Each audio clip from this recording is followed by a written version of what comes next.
Thank you very much for being here. On behalf of Bioscience, it's always a pleasure to welcome you all here today. Good morning, good evening, good afternoon to each and every one of you. We are here for the second episode of our webinar series, the Aesthetics Code. One more time, you're extremely numerous, so we'd like to, first of all, to thank you all for that. As you know, this series of webinar is organized by Bioscience. Bioscience is a German-born manufacturer of medical devices based on hyaluronic acid. After having developed some product in orthopedic, ophthalmology, dentistry, gynecology, and urology, we started in the aesthetics industry in 2006. And we developed several range of hyaluronic acid products. We can say today that we are the only brand in the world to offer a complete range of dermal fillers with different types of hyaluronic acid. Monophasic in two compositions, monodensified and polydensified, and for the face, and a unique biphasic formula for face and body. And above all, and that's very important, we are the only company with CE mark approved for all our products, facial and body, and for on all of brands, Iocorp, Genefil, and Ioprof. It's my pleasure to be here. I'm Matteo Pettinger, I'm head of marketing, and I will leave the floor very soon to Massimiliano Brambilla.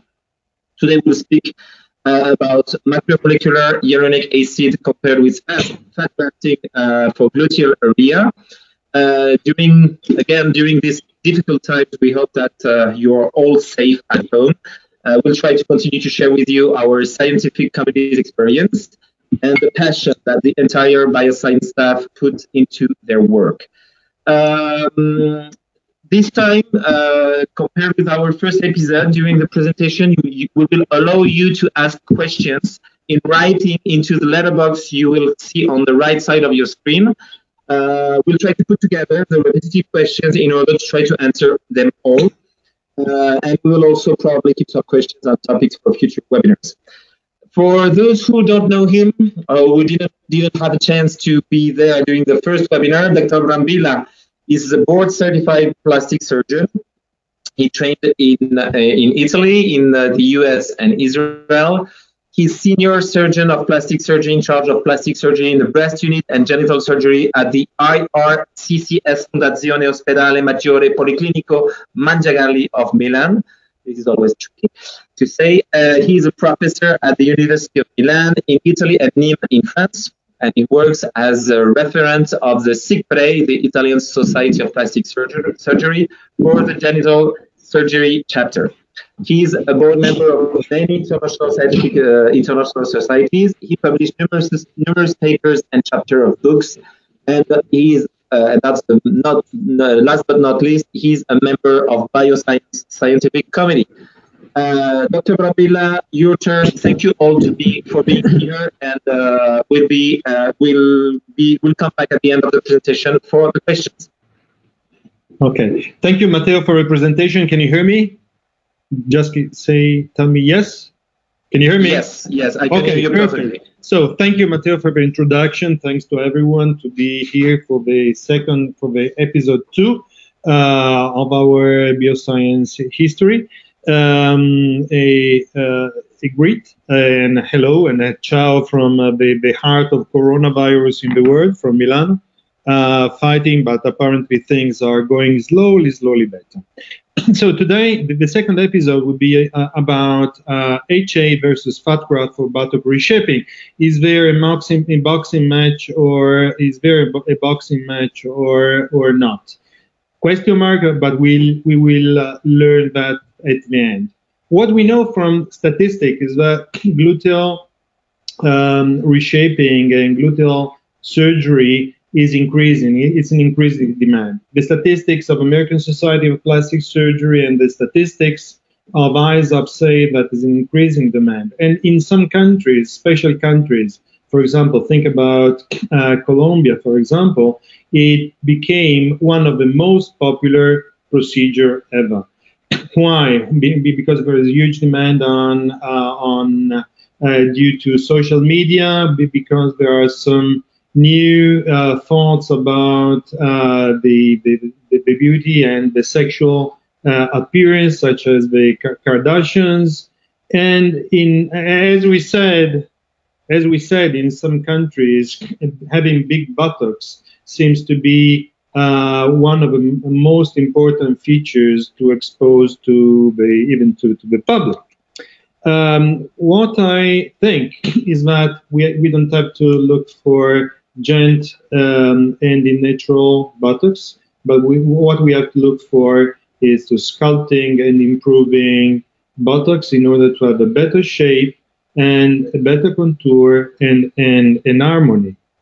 Another thing that we have to deal with is the global trend in aesthetic surgery versus aesthetic medicine. It means that, okay, there is a high demand of aesthetic surgery, but there is higher demanding of aesthetic medicine. And if you compare the rate of the two is increasing more the rate of aesthetic medicine, it means that we have to face about that and to think about that. It means that if we deal with the buttocks, we cannot forget that we have a surgical procedures, but we have other procedures that are not surgical. From the aesthetic point of view, we have to consider that we have to conserve the harmony. No way. There is this article that is an article published in 2006, so 14 years ago, by Sesteno. But I really still think that it's a very good article in which the body is divided into units. So we have the flanks, and then we have the buttocks unit, and then there are the tights unit, and in between there is what is called the diamond. The diamond unit, that is the unit that show the genital area. So when we consider the body, we have to consider this. About the shape of the gluteus can be classified into 4 types: square, round, hard, and V shape. And of course, the inverted hard is a golden standard for most of us, with the flanks to be minimal or at least quite small, and with the hips that are bigger, and with a proportion between gluteus, hips, and trunk. The gluteal crease is another very, very important point, because when we see the gluteal crease, there is no perfection in the gluteus. Why we don't see it? Because all the gluteus is up. Now there we see the real beauty of the gluteal area. In fact, there are some instruments, such as the one you can see on the right side, that lift up the gluteus in order not to see anymore the crease.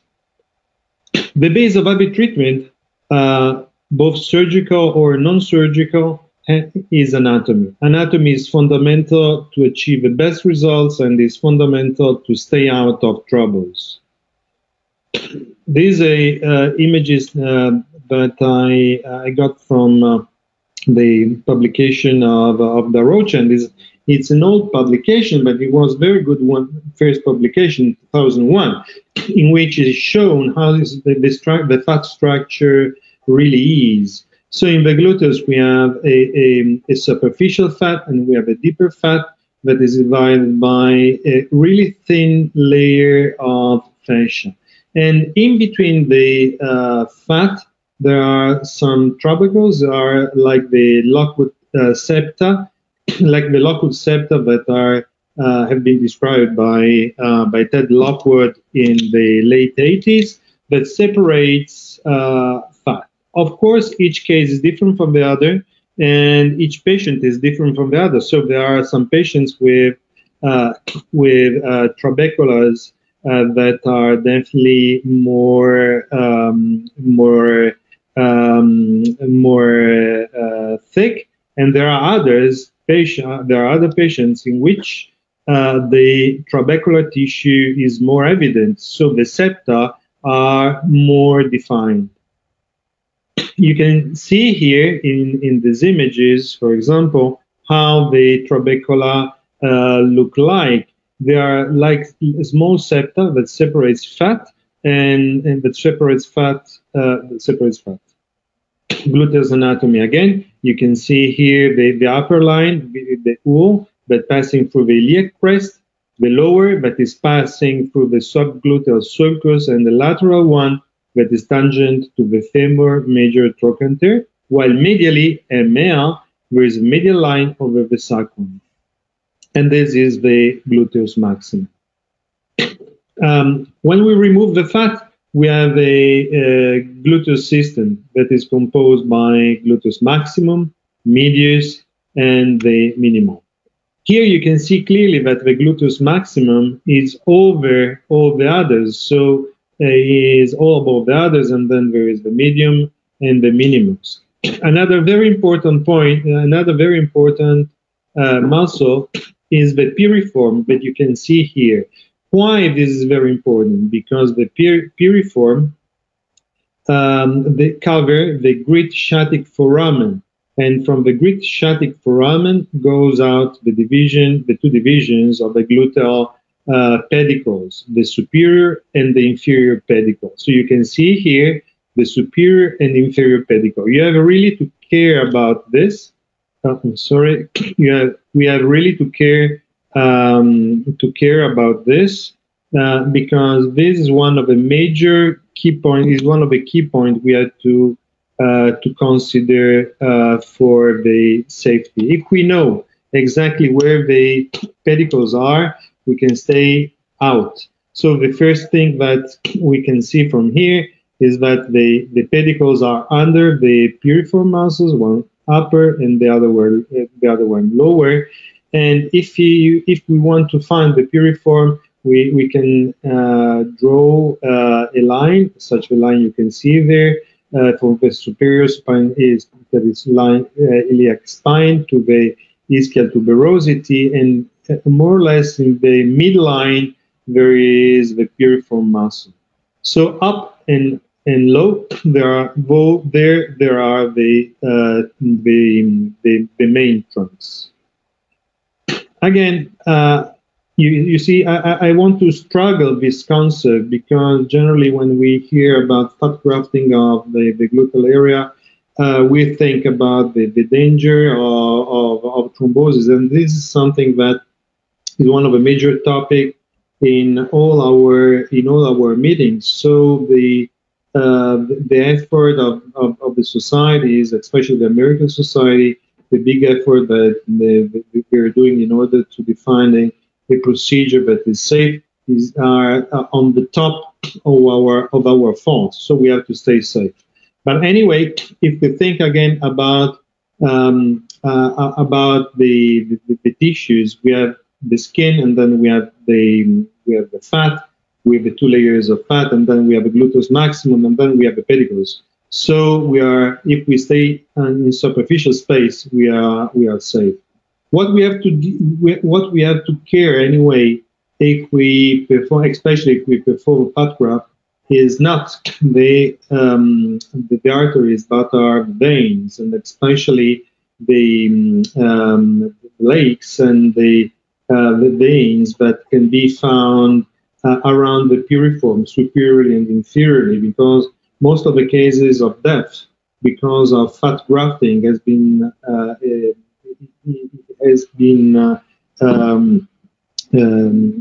due to injection inside the veins.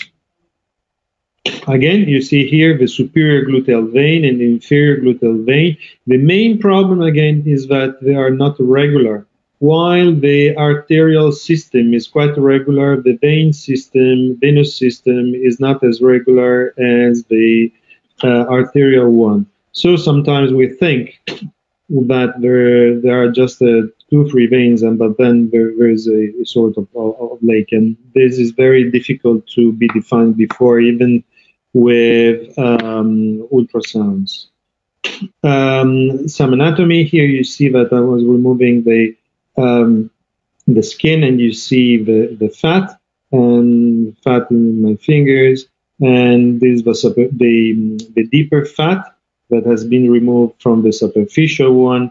And yeah, here is an image with some friends, because those images have been taken during a course we held all together in St. Petersburg this year. with Peter Palazzi, that is a great anatomist, and Alex Arslani and Dan Delvecchio were there with me, and it was great fun. And okay, so go back to anatomy. Here is the gluteus maximum. The hand is under the gluteus. See how thick is the gluteus. So if we're injecting superficially to get to reach the pedicle, it takes a while. I mean, you have to inject really passing through the fat and the muscle and being close to the piriform to be in real danger. Here you see the two pedicles. Here you see the two pedicles and the piriform. And again, here is the piriform muscle. Distances to porosity. Here again, the piriform. I want really to struggle about that. So we are really in the deep of the gluteus, and we are under the piriform. So after all that, what we can understand from this short excursus is that to stay safe with cannulas, we have to stay superficial. We have to inject from superior to inferior because there are less chance if we inject from superior to inferior to be in wrong place. We have to use cannulas that are 3-4 millimeters. Because with such a diameter, we are safe even if we're quite close to the pedicles, and we have to inject retrograde. This is very important, and fan technique is a good technique to stay safe. Buttocks reshaping. So how can we perform buttock reshaping? We can perform it by physical exercise. We can perform it by surgery with fat graft, gluteal implants, or what we call now the composite. So we mix the implant and fat graft and aesthetic medicine with HA and what I don't like at all that are permanent fillers.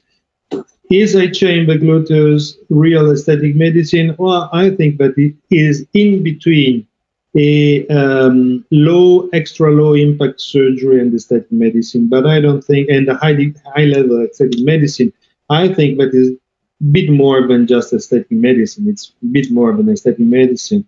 And so I would put it in between. Gluteal fat graft, so that we can compare. Here is, here, can you hear me? Yeah.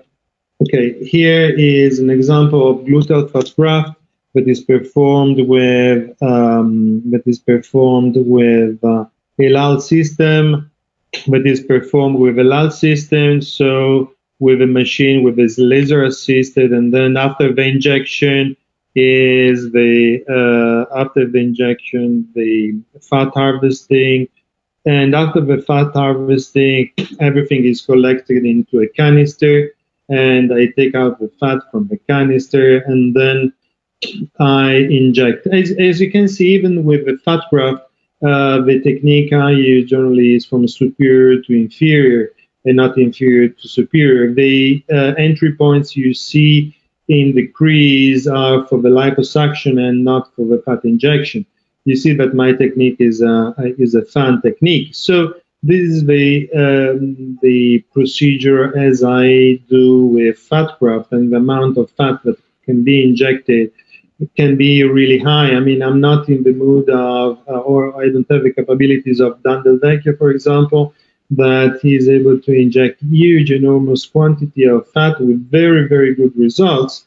Generally, I stay per side at 300 and more, and this generally for my patients is fair enough, and you see that the results are interesting. My patients generally, they don't ask about huge, enormous buttocks. So my quantity is the quantity I use is fair enough to achieve the results that my patients generally ask. As I was saying, this is a result of Dan Delvecchio while we were in surgery together in St. Petersburg this year. And you see that he was able to inject, he was injecting 1,700 cc's per side. And he knows exactly what he's doing. He's so skilled and highly professional, even with this procedure. and he feel extra safe to do what he's doing. Some in the world are plenty of criticisms about such a huge amount of fat injected. But I have to tell you that it's a matter of knowing anatomy and knowing the systems and knowing what you're doing. Again, my patients don't want something like that, and I'm not one of the guys that does such huge, enormous. So I say much less, but this is one of the possibilities that can be done nowadays. So fat graft, which are the characteristics, is volume. Okay, we can get very, very good volume. Reshaping, of course, we can reshape because we fat graft and we fat harvest at the same time, so it's liposuction. The time, well, it's time consuming because it takes from 90 up to 120 and sometimes even more, because it's not just a matter of enhancing the upper pole of the gluteus, but generally is a total reshaping of the body. So this is the big pro and the contra. I mean, it's not just adding a little volume in the middle portion of the gluteus. Skill, yes, it's a procedure that needs skills, surgical skill, especially if you deal with big volumes. Post-op is quite long, 30, 90 days to get back to normality. Complication rate is high without the anatomical knowledge and without the knowledge of what you're doing. If you know exactly what you're doing and the procedure and the anatomy and all the fine details, it drops down dramatically, and it's one of those procedures that can be done with risks, but it can be done. A couple of years ago was published a paper of a group of Telenbaum stating that the mortality was extra high, and then other papers went out and were published, which the mortality rate was little higher. But anyway, what we know from the literature is that if you don't know what you're doing, if you don't know where you're injecting, the risk of injecting close to the pedicle is quite high, and the risk of embolism is at the top in the procedure of fat grafting of the body. So the smaller volumes and superficial is one of the key. When is needed a bigger volume, gluteal implants can be used or alone or with fat. The composite treatment, for example, is a very good treatment because we can use smaller implants with fat instead of using bigger implants. So we reduce the complication rate of implants and fat graft as well. So this is a good method to get good projection, not stressing one technique or the other. So this is another procedure. But again, if we consider gluteal implants, volume, okay. If we use gluteal implants plus fat, we can have the really big volume. Reshaping, of course, we can get it. Time just for gluteal implant is 60, but if we perform with fat, it goes to 120, 180 easily. Skill, yes. You need to be skilled to put gluteal implants. Post-op, quite long because it's up to 3 months. Complication rate is there. Dislocation, infection, and extrusion is there. I mean, we cannot say that it's low complication rate. Complication rate is there, so we have to consider that and to advise our patient of this problem. So composite surgery, fat graft, and implants for buttocks augmentation, impressive and stable results, but it's surgery, long post-op, and complication rate. And this is almost all about surgery. So now the second argument is HA for buttocks reshaping. And now I would like to ask Matteo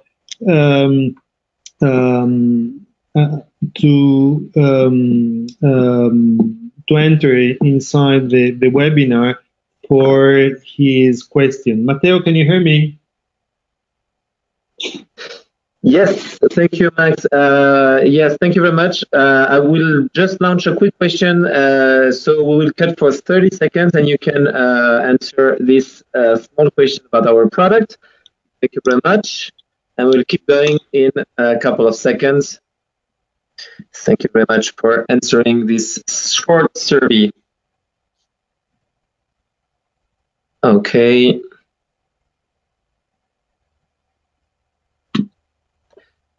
Okay, I leave the floor again to Massimiliano. Thank you for your votes, and we keep going.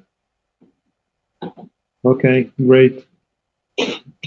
So, thank you for voting. Now we change the subject, and from surgery we go to HA. Past, present, and future. Why past, present, future? Because there is a past. If we learn from the past, we will not make the mistakes of the past and we'll do better. Hyaluronic acid has been used for Botox reshaping since a long time.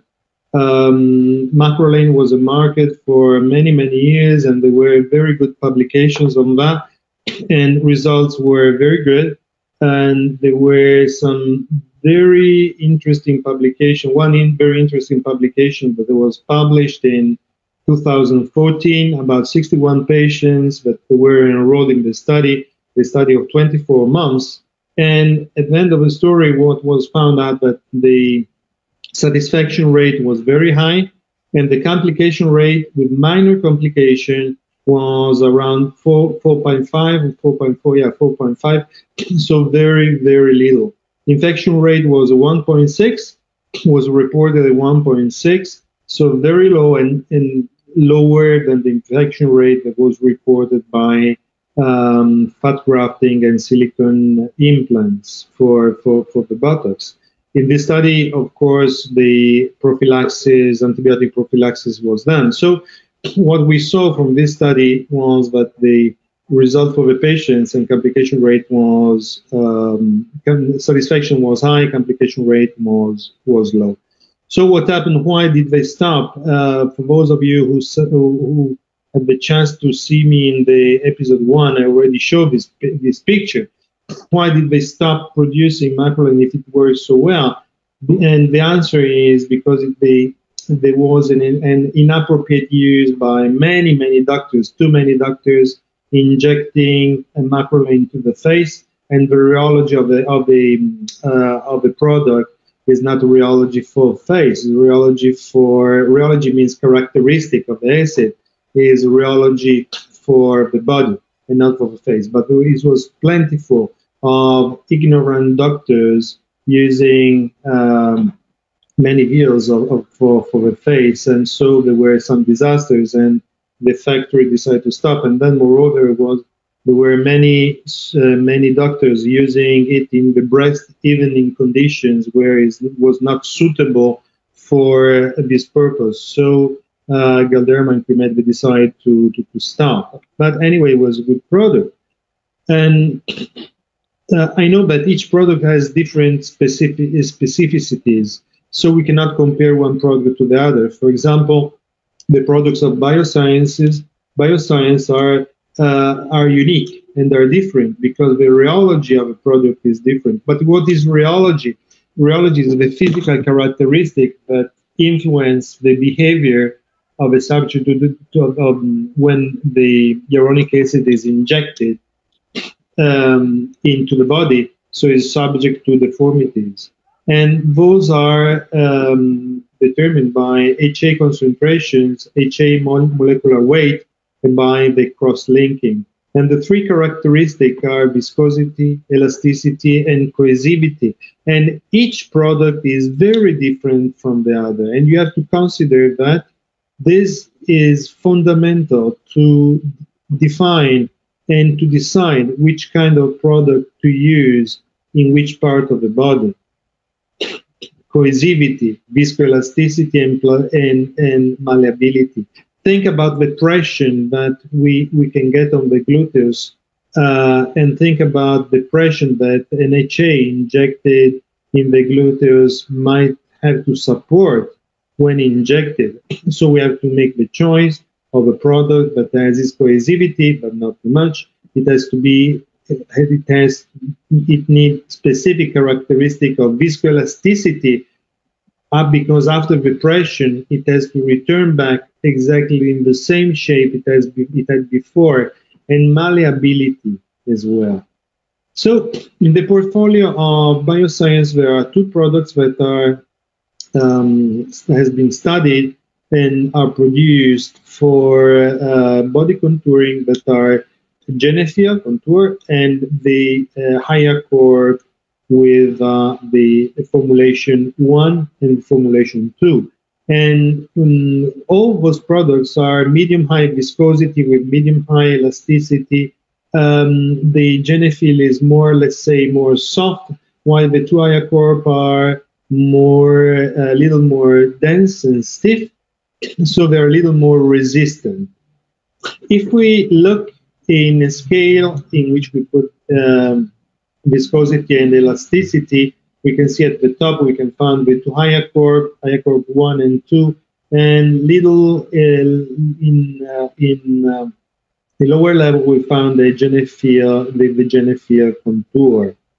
If we look at the characteristic of each one, we can clearly see that MLF1, MLF2, and Genefiel contour have differences in particle size. Viscosity is very similar, or at least it's the same. The particle size is different because we have bigger particle size in the two HiaCorp, while the dimension of particle size of Genefiel are smaller.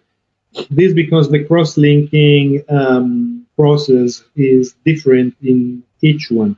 It means that if we decide, for example, practically, if we decide to inject more deeply, we can use a more dense product. If we decide to stay more superficial, we will stay with a more smooth and malleable product, such as Genefiel contour. How to choose the right product? We have to choose it with parameters that are the desired final result, the anatomical area, even the buttock, because it's not the same if we're injecting in the upper portion of the buttock, so we are injecting in an area where we want just to achieve an enhancement of the elasticity. And then the tissue depth. If we inject really under the dermis, we need, for example, Genefiel. If we are under the dermis, inside the fat, we go with HiaCorp. And the injection technique. So tissue depth and tissue quality are fundamental, because different, and then again, different skin quality, different HA. The tissues of a young woman are much different from the tissues of an older one. In this line, we can see, for example, for body volumes, if we look for body enhancement or body skin relaxation, we will look at products that are different. Look at the desirable properties of body volumes versus body skin relaxation. If we look for body volume, we look for a product that does not spread with a maximal vertical projection capability. While if we want to achieve an enhancement of skin relaxation, our product need to have the capability of spreading. So, for example, if we want to achieve a better, if we want to enhance the relaxation of the gluteus, we go with a Genefiel contour instead of the HiaCorp. Technique is very important because bolus versus fan are different principles. With a fan technique, we enter with a cannula with multiple passes. We introduce small amounts of hyaluronic acid. While with the bolus technique, we inject small boluses of 1, maximum 2 ml that have to be injected more deep. Which is the main difference between the two techniques? With a Fan technique, we have smaller particles, so we have better early results, but we have a faster reabsorption rate. With the bigger one, we have a better projection, but we will have on the other side a higher palpability if the bolus are too superficial, harder tissue, and more edema. This is the reason why we have to massage a little bit. But on the other side, we will have a slower reabsorption. But we can even combine the two, so we can stay deeper with the microbolus, and we can stay superficial with the fan technique. So Hyacorp 1 and Genevieve, while more dense for deeper one. Case strategies, for example, you see that multiple small deep fat boluses in the superior portion and lateral, but staying little deeper. Deeper means in terms of centimeters, we are talking about 5 centimeters thick. So we are not talking about 10, okay? And while on the surface, we can go with the fan technique in order to treat the relaxation. So Genevieve contour in the subdermal fan technique. Here, multiple small bolus technique. We want to achieve projection. This is the result.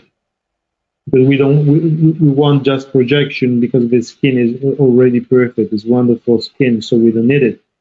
But then we can combine 2 and 1 projection, bolus for projection, a small bolus for projection, and fan technique, and subdermal fan technique in the area where we want to achieve a better an improvement of the skin in the skin laxity. In the scar of the gluteus, for example, the system is different because we have to inject a product that has to be really smooth. So the best one for me in my hands is Genevieve Contour. And here again, multiple small bolus and Genevieve Contour to top it. Procedure. About the procedure, what do we need for the procedure? I think that every surgeon has his specificity and capabilities and his own proper technique. I don't like pain.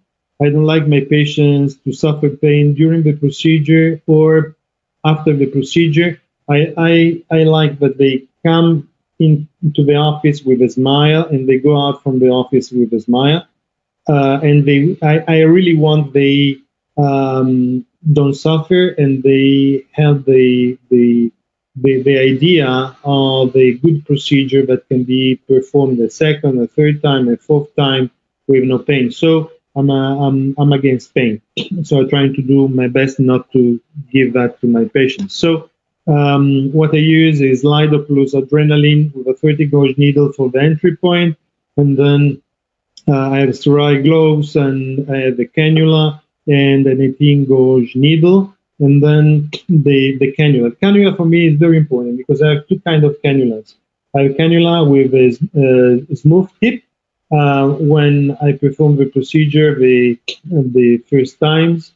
But when you start to have patients coming back to you after several years and they ask for more, then sometimes you can find a little bit of fibrotic tissue. So a spatula cannula can be very, very useful. Safe injection. So let's stay on the cannula. How to stay safe with injection? We have to stay in the right plane. It means superficially. The cannula dimension has to be minimum of 2 millimeters. I know that is quite high, but according to a recommendation that we know from fat grafting, if we want to talk about safety regarding the cannula, the cannula has to be of this diameter. The thromboembolism is not due to the fat, but to the injection of the material inside a vein. If we stay superficial, we use the right cannula, this risk is so minimal, but we have to stay safe. So this is my strategy. It doesn't mean that using, for example, an 18-gauge cannula or even smaller, as I've seen, is wrong. I'm saying that I like to stay safe, and this is my procedure. Then injection technique is always retrograde.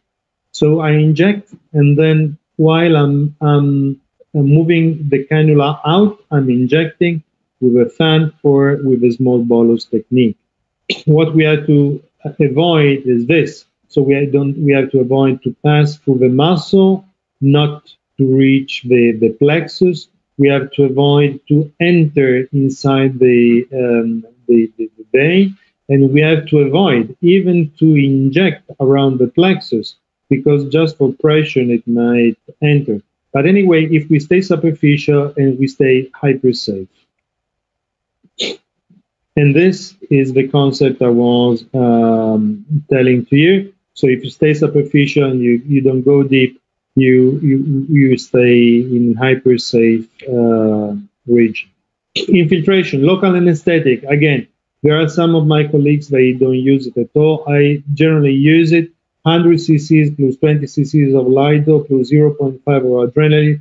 But again, there are so many cases in which I can even avoid it. But for my strategy, I like to use it. Procedure. The entry point. I will go a little faster. Then I go with a 18-gauge needle to open. In this case, I was using a spatula.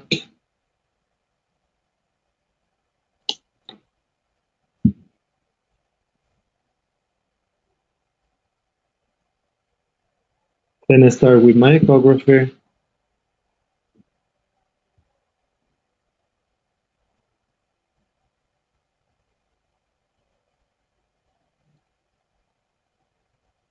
I'm in, and I start to inject.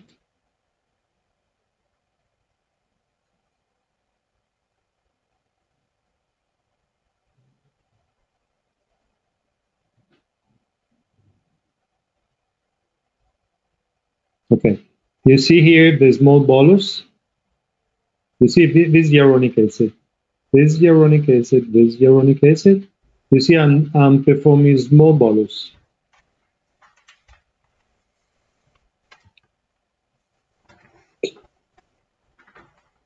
Again, you can see here the small bolus formation. You see dimension is around, I will say, 2 centimeters. And then I go with a fan.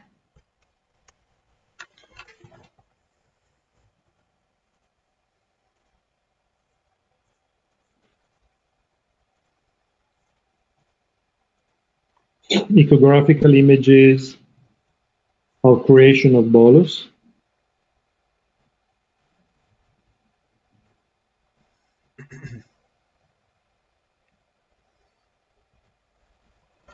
This is all hyaluronic acid. You see, this is fan, because our long, small, and long lines. Patient selection according to anatomy. Which are good patients, which are not good patients. Good patients are patients with a hard and round glúteos. Those are very good ones. Round are good, but square and V-shaped are the most challenging, because we have to reshape the body, and it's not a problem of buttock generally, but it's a problem of trunk or flanks. According to the laxity, no laxity or mild laxity are very good patients. Mild laxity are okay. Patients with high laxity are not very good patients. And gluteal volume, the smaller of the better ones, are perfect volume, perfect patients, because it's even a problem of expense. More the volume they have to inject, more they have to pay for, and even this is one of the problems that we have to face.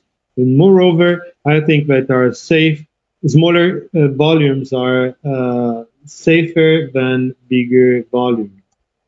Again, according to the desire of the patients that want smaller volume are very good ones, the ones that want to have big volumes are not patients for me. I don't treat them.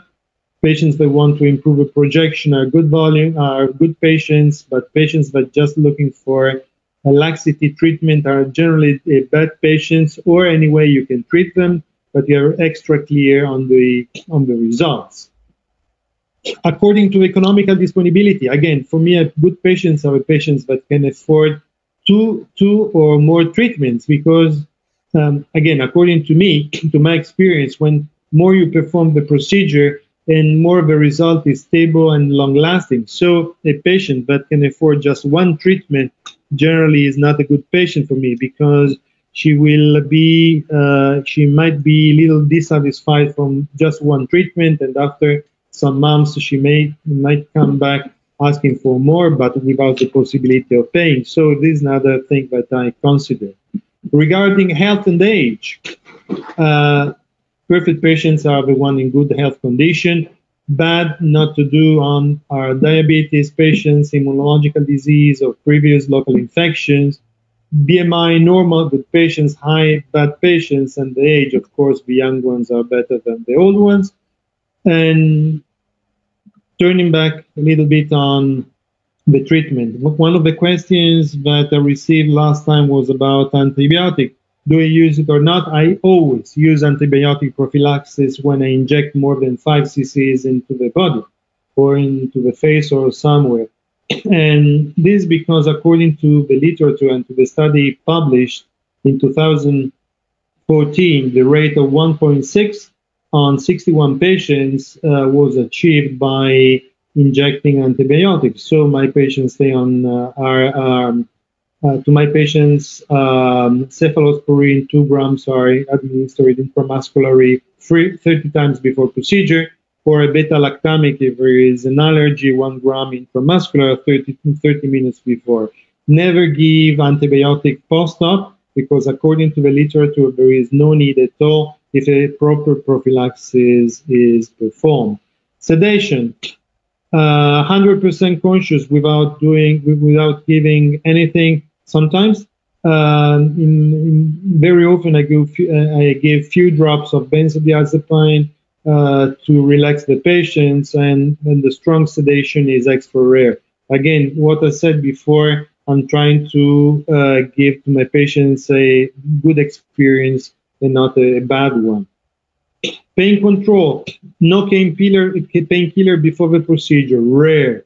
To most of my patients, when they come 30 minutes before, they have their antibiotic, and at the same time, they have 10 milligrams of tramadol intramuscular. Is the same entry points of the injection, so there is no loss of time, no problem at all, and it's very easy to do it. And in 30 minutes, it will start to work. And then when they go out, in their prescription, they have ketoprofen 50 milligrams or paracetamol for twice a day for 3 days. But I have many patients that at the second day they stop using it. Sometimes in the first day they don't use it. But again, I prefer to prescribe that. And those were some examples of some results after 6 months that were studied with echography. And what you can see clearly is that you can see the still the bolus there, and the improvement. See here how the improvement lasted 6 months and how the skin was improved. But what I found very, very interesting in this long-lasting survey, is that if I make the echography in the surface where I injected really superficially with a fan technique in order just to treat the relaxation, I cannot find anymore any drop of hyaluronic acid, but the tissue is very juicy, is more juicy than the tissue of the area that has not been treated. So it means that there are some residuals of the HA that are still there but cannot be seen, but they induced a sort of swelling of the tissues. Here, another case, but is a scar depression treatment. Scar depression treatment, and the strategy is different. It's not gluteus, but I wanted to show you. So it's a sort of in and out injecting with a needle and detaching, and this can be done even in the gluteal sulcus as well, using a 21 gauge or an 18 gauge needle. It is not gluteus, but we are nearby with some before and after. So after all that, the title was Fat Graft and HA Body Filler. Is there a competition between them? Is there really a boxing match between the two? And my answer is that if we compare the two procedures, they are really far away one from the other. One is a procedure that fat graft is invasive because it's a surgical procedure. The other one is minimally invasive, or at least we cannot say that it's non-invasive, but it's really minimally invasive. The time, 1,620 minutes, while when I perform a HA in the buttocks, takes me 20-30 minutes maximum. The post-op in one case is long with a fat graft, and the other one is extra fast. The result is different, because the result that you can achieve with fat graft and plus liposuction, of course, is a great result and is better result compared to HA. But if you compare the two, they are different. And of course, the price, because the price of fat graft and liposuction is different from the price of the HA. So can they compared? No, they cannot be compared because they are different. They are different arrows for different targets. And it's like saying that we have different arrows and we have different targets, but we have the same quiver. And what I can say at the end of the story is that fat graft and fat are two arrows that has to be set in our quiver. And sometimes we use one, and sometimes we might use the other one. So I ended up with my webinar, and I would be glad to answer to your questions. Can you hear me, Matteo? Yes, thank you very much, Dr. Brambilla. It was very interesting. I got a couple of questions. We have to go a little bit quick. First of all, we received a very interesting. Well, okay, just before sending the question and in order for you to catch your breath, we have a couple of questions about the duration of the product. You have to know that I will answer this question, just reminding everyone that the duration of the product depends on the quantity injected and the metabolite of each patient. But our product for body have a duration up to 2 years. It depends on the techniques, the zone, the quantity you're injecting, and everything. Another thing people is asking a lot is about fillers per face. You have to know that Genofil and Iocorp are a complete range of product, and we have it for body and face. Both zones are completely treatable, but we were talking just about buttocks today. That's why we talked about body. But we have other product per face. They are also CE marked, and yeah, we always sure to have our doctors trained on both techniques. First question, Dr. Brambilla, it's from Dr. Patsis Konstantinos. The doctor is asking, sorry, I'm waiting. Injecting so much like 1,700 cc per side, what is the percentage of creating oil cyst? Should be considerably higher than injecting 300 cc. If it's the case, how do you manage this complication with your patient pre and post-op? The answer is that I don't inject 1.7, and this was one of the.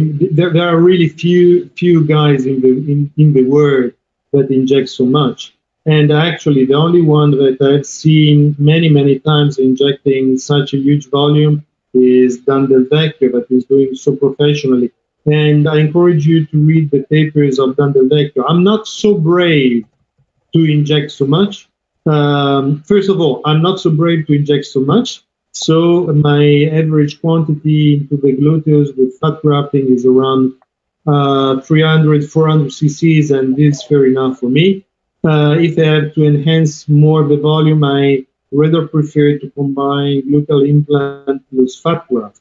And the second reason is that the patients that come into me, they are not looking for giant buttocks. There are some countries where this is a major demand, but is not in my practice.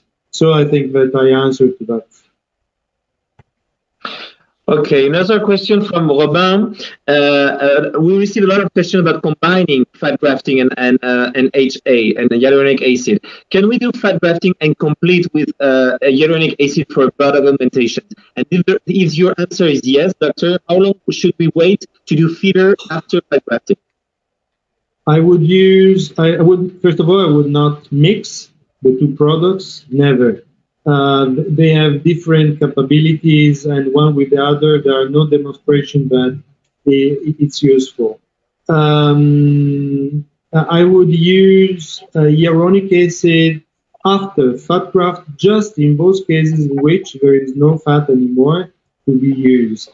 If a patient decides to stay on hyaluronic acid, she has to stay on hyaluronic acid. If you decide to stay on fat, you stay on fat. But there are so different procedures.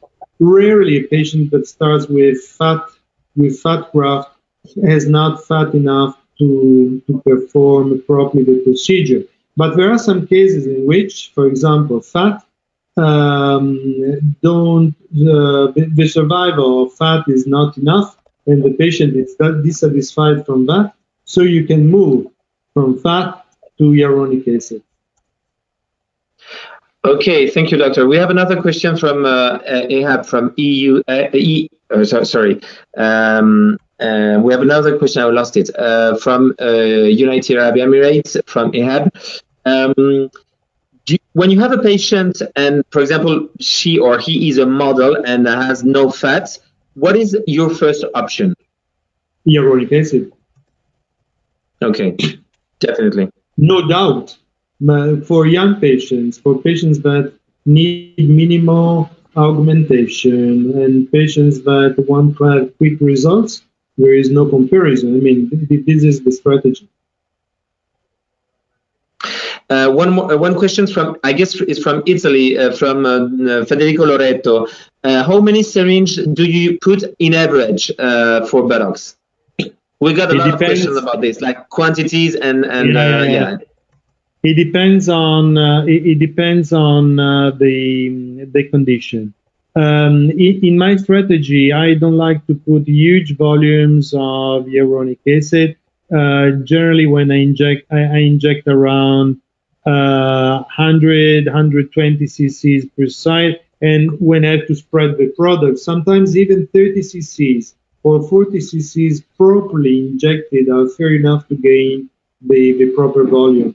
If a bigger volume is needed, I definitely prefer to do it in a second or in a third time, because I think that this is much safer, and it makes the result more stable in the months and the years. Yeah, thank you, doctor. One more question, because we're talking about this area. Would you recommend hyaluronic acid to treat cellulite? This is a very good and tricky question. If we're talking about skin laxity, I would say definitely yes. If we are talking about cellulite, it might work but just in small quantities, hyper small quantities, in fan technique, and it might work. But I won't use a huge amount of hyaluronic acid in order to let it less visible, just to enhance the edema of the superficial tissues in order to see less the cellulites. Okay. Following the answer you gave about no fat patients, we have another question. If the patient don't want an invasive or surgery and she or he needs big quantity or large size, should you consider fillers? Can you ask me again? I didn't understand the question. Again, please. About patient who doesn't want invasive or treatment or surgery, and the patient needs big quantity or large size for products, should you consider HA fillers? No, not me. No, I really think that the enormous quantity of HA filler cannot be extra safe. I think that there is a limit of good sense in injecting, or maybe I may be wrong, but I would like someone to publish something about injecting huge quantities of hyaluronic acid with a complication rate. I don't like complication. I like good results. I don't like complication. I like my patients coming back to me. So I would stay out from injecting huge amount. Even because when you inject hyaluronic acid in huge amount, due to the pressure, it might migrate, while small quantities with a fan technique is extra stable.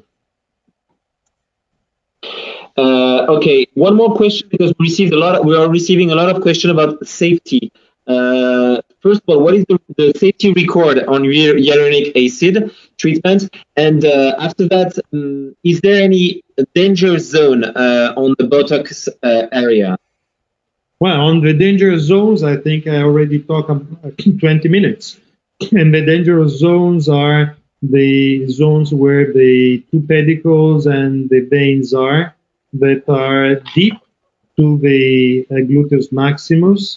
So to get there, you have to pass through the skin, from the skin into the adipose tissue, from the adipose tissue, you have to pass through the gluteus maximus, and you have to pass the gluteus maximus and being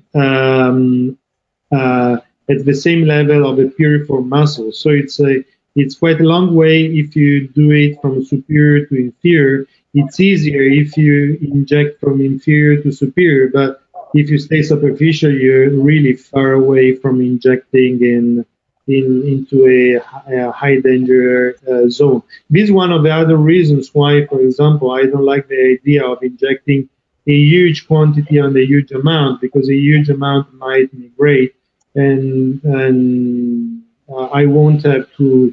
I won't like to have some huge amount of hyaluronic acid reaching the piriform. And the other question was about the safety of the product and the safety record of hyaluronic acid. About the safety, well, we cannot talk about safety of hyaluronic acid, but we have to talk about the safety of each single product within each single rheology. The studies I talk about were about a specific product with a specific rheology. What I can say is that there are studies ongoing on the products of Bioscience, and the HiaCorp is on the market since really many, many years. And up to now, for example, I never read one single article about a major complication with this kind of hyaluronic acid. But we are doing our best to perform studies on that, because it's time after so many years to have data for the good quality of the product. And people is asking about body fillers coming from in vials of 50 milliliters from Korea or China with no CE mark. Will you consider that kind of product? I don't have experience. We can talk just with experience with a single product, with a single and specific rheology. One product is so different from the other. Even in my past experience, I have to tell you that besides the fact that the Macrolane that is not anymore on the market was a very good product, but the characteristics were very different from the characteristics of the family of Bioscience, and it means that when you talk about something, you need your specific experience with a specific product. So I have no answer about that. I'm sorry. Okay, and last question: did you ever had lumps of migration?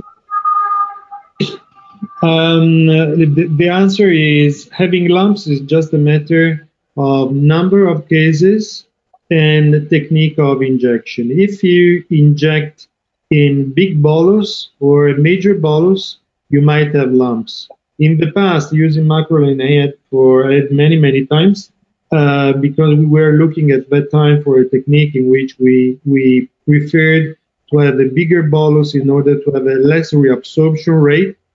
And I can tell you that if you have a bolus, you just squeeze the bolus and you fix the problem. Since I started to use the higher core family, that for me never happened because I changed the strategy. And instead of a major bolus, I started with the smaller boluses. And with the smaller boluses, that never happened to me right now. But if it happened, the strategies are first, squeeze it. Because if you squeeze it, you will divide the bolus into many small boluses. Second, if it doesn't work, use the echographer, find where the bolus is, enter with a needle with a little bit of hyaluronic acid inside the bolus, inject some hyaluronidase, and you will fix the problem in 1 minute. So bolus is not a major problem. About migration, so rarely I saw migration. I had some patients referred to me with huge amount of hyaluronic acid injected in the medial inferior portion, but migrated to the superior tight because of pressure. That was a problem of technique and in quantity. You cannot inject 300, 400 cc's of hyaluronic acid thinking that it will stay there, because with the pressure it will spread, because it's natural. It's the virology of a product that acts like that. Okay, just one more question. I received this question from Dr. Chavez from Argentina. He says he's using large quantities since 5 years with no complications on this area, and in some cases he has over 3 years of duration. What do you think about it? I think that it's really like that. I think that first of all, if the quality of the product is a good quality product such as this, is definitely safer than other products. I think that more the product you inject, and that less the reabsorption rate, because what happens is that all around the fat, there is the formation of a small capsule, and with the capsule there is isolation of hyaluronic acid. The best results are when you inject a big bolus and there is a formation of a small capsule or a big capsule that surround the hyaluronic acid. But on the other side, there might be all the problems of the big quantity. I am really interested in seeing his statistics, and maybe he has some publications if he published something, because I think there is lots to do on talking about injectables in big volumes, and there is lots to study on. Okay, we'll go through that, and we'll keep our doctors informed about white papers and publications. Thank you all very, very much. Thank you, doctor, for that fantastic presentation. We will be back next week around April the 23rd about hands rejuvenation. So stay tuned, and you will receive very soon way more information about it. Thank you all very, very much for participating in these webinars. Thank you, doctor. See you very soon. Bye. Bye. See you. Bye.